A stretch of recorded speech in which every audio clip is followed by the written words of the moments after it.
বন্ধুরা মাত্র 10 থেকে 12 বছরের গাছে কি পরিমাণে লটকন হয়েছে আমি একটু আপনাদেরকে দেখাচ্ছি। কারণ নরসিংদীর লটকন কিন্তু খুবই বিখ্যাত।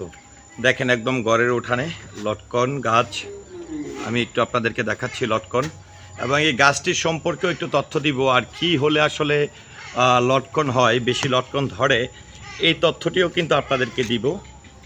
তো আমি একদম এই যে 10-12 বছরের লটকন গাছটি রয়েছে, লটকন গাছের নিচে রয়েছে, এবং এটি কিন্তু দেখেন উঠানের মধ্যে লাগানো, উঠানের কর্নারে লাগানো একটি গাছ। এই উঠানের কর্নারে লাগানো গাছটিতে কি পরিমাণে লটকন ধরেছে আমি একদম গাছের নিচে আছি এবং আপনাদেরকে দেখানোর চেষ্টা করছি। পুরো গাছটি দেখেন কতটা বড় গাছ, খুব বেশি বড় তা কিন্তু না। হ্যাঁ দেখেন একদম আমি পুরো গাছটি দেখাচ্ছি আপনাদেরকে। লটকন গাছ, নরসিংদীর বিখ্যাত লটকন।